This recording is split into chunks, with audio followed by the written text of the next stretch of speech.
Corona ব্যাধি তাকে কবিতা লেখা শিখিয়েছে। তিনি 10,500-এর বেশি কবিতা লিখেছেন দোকানে বসে বসে। রাতে আবার বাড়ি ফিরে তা ফেসবুকে পোস্ট করেন। বাংলাদেশ সাহিত্য সংসদ তাকে সম্মাননা সনদ দিয়েছে। এমন সম্মাননা সনদে তার লেখা কবিতা 8,500 স্থান পেয়েছে। তিনি বিভিন্ন মেনস্ট্রিম মিডিয়াতে তার কবিতার বিষয়গুলি পাঠিয়ে সামান্য সম্মানটুকু আশা করেছিলেন। এখনও তিনি হাল ছাড়েননি। সম্মাননা সনদে 10,000 কবিতা লেখা হলে তিনি পুনরায় যোগাযোগ করতে চান। বুধবার টাইমস 14 বাংলাকে দেওয়া এক সাক্ষাৎকারে ঠিক এমনটাই জানিয়েছেন কবি সুভাষচন্দ্র মণ্ডল। তিনি প্রতিবেশী রাষ্ট্র ঢাকাতে পরিসংখ্যান দফতরে চাকরি করতেন। কোনো একটি আঞ্চলিক সমস্যা তাকে ওই রাষ্ট্র ছাড়তে বাধ্য করেছে। 9-এর দশকে তিনি কলকাতায় চলে আসেন। প্রথমে কলকাতার রাজাবাজার ট্রাম ডিপোর পাশে মামাদের দোকানে সাহায্যকারী হিসেবে কাজ করতেন। পরবর্তীতে তিনি ওই দোকান ভাড়ায় নেন। এদিন তিনি আর কি বলেছেন শুনবো তার মুখ থেকে। সুভাষচন্দ্র মণ্ডল। আপনি দীর্ঘদিন যাবৎ কবিতা লিখছেন? দীর্ঘদিন নয়, লকডাউন থেকে লিখছি। মানে 2020 সাল থেকে আপনার কবিতা লেখার যাত্রা শুরু। এ পর্যন্ত কতগুলো কবিতা লিখেছেন? 10,000-এর উপরে লিখেছি। 10,000-এর উপরে কবিতা লেখা হয়ে গেছে। আমি তো দেখলাম যে আপনি বলছিলেন যে বিভিন্ন সময়ে কবিতার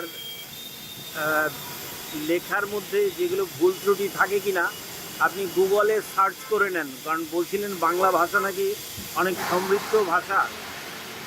সেই ব্যাপারে কি বলবেন? বাংলা ভাষাটা সংস্কৃত থেকে এসছি, তো এখানে অনেক শব্দের মানে আমরা সাধারণ জ্ঞানে বুঝতে পারি না, কিন্তু যারা কবিতা টবিতা লেখে তাদের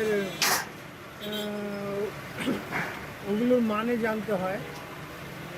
তাই গুগলে সার্চ দিয়ে ওগুলোর অর্থ বের করে আমরা সেই উপরে ভিত্তি করে কবিতা লিখি। আপনি তো প্রতিদিন একাধিক কবিতা লেখেন দোকানে বসে।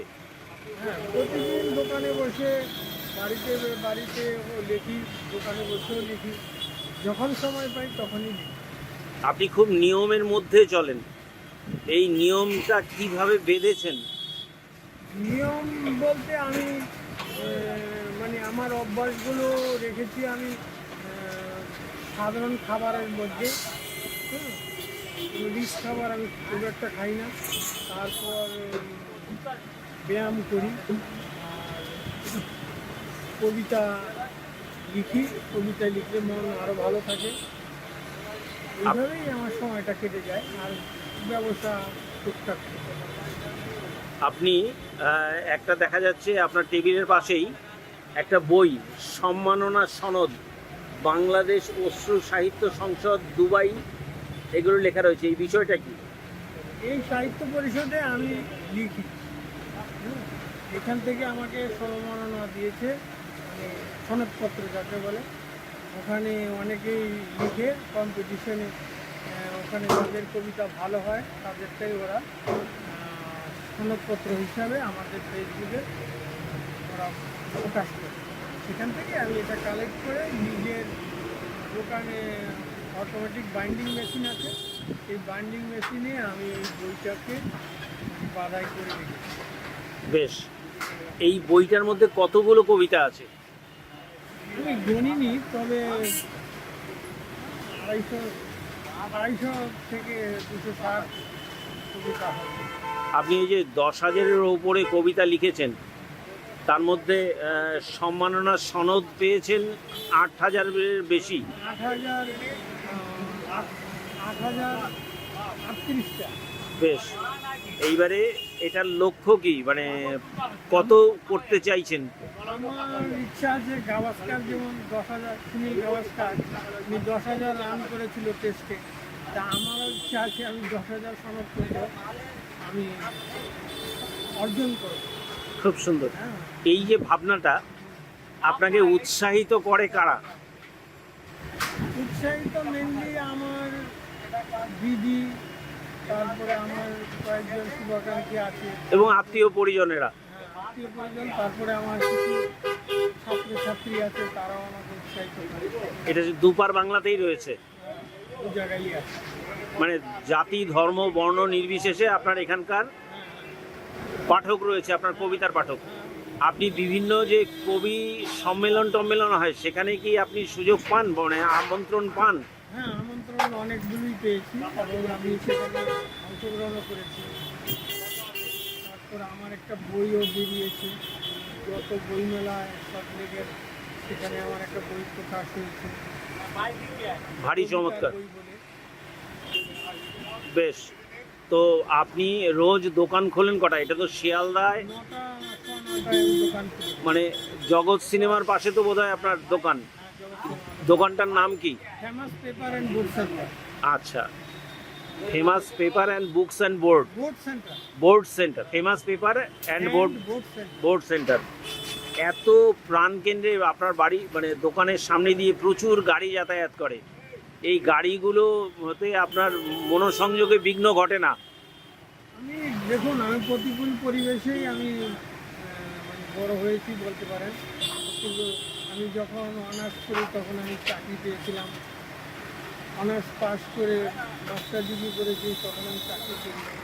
তারপর টিউশনি করতাম। এখানে ব্যবসার ফাঁকে আমি কবিতা লিখছি, এটাও আমার কাছে মানে অসুবিধা হয় না, এবং মনোসংযোগে সেরকম অসুবিধা হয় না। খুব সুন্দর। নজর থাকবে টাইমস 14 বাংলারও। আমরা অপেক্ষায় রইলাম 10,000 কবিতার সম্মাননা সনদ প্রাপ্তি নিয়ে। বেঁচে থাকলে, ঈশ্বরের কৃপা থাকলে আমি 10,000 কবিতার সনদপত্র তবে একজন ব্যবসায়ীও যে গুণী কবির হতে পারেন তা চোখে আঙুল দিয়ে দেখালেন ব্যারাকপুরের বাসিন্দা এবং শিয়ালদার জগৎ সিনেমা হল লাগোয়া প্রতিষ্ঠান famous paper and board centre. কবিতা লিখলে মন ভালো থাকে বলেও জানিয়েছেন কবি সুভাষচন্দ্র মণ্ডল। ব্যবসার পাশাপাশি কবিতা লেখা যার ধ্যান জ্ঞান, সেই মানুষটিকে দমানো যে শক্ত তা স্বীকার করেছেন প্রতিবেশী ব্যবসায়ীরাও। কলকাতার শিয়ালদা ঘুরে বিশেষ প্রতিনিধি রিপোর্ট, টাইমস 14 বাংলা। আরো নিত্য নতুন ভিডিও পেতে এবং তথ্য জানতে আমাদের ফেসবুক পেজকে লাইক ও ফলো করে রাখুন। সেই সঙ্গে টাইমস 14 বাংলার ইউটিউব চ্যানেলকে সাবস্ক্রাইব করতে ভুলবেন না। মুখের উজ্জ্বলতা হারিয়ে গেছে, স্পট পড়ে গেছে, ব্রণ ভর্তি, তাই আর দেরি না করে আজই আসুন রায়গঞ্জের চণ্ডীতলায় হেলথ প্লাস মাল্টি স্পেশালিটি ক্লিনিকে এবং এখানে পান অভিজ্ঞ ডাক্তার দ্বারা ফ্রি স্কিন টেস্ট। আরো বিস্তারিত জানতে যোগাযোগ করুন 9674895169 এই নম্বরে।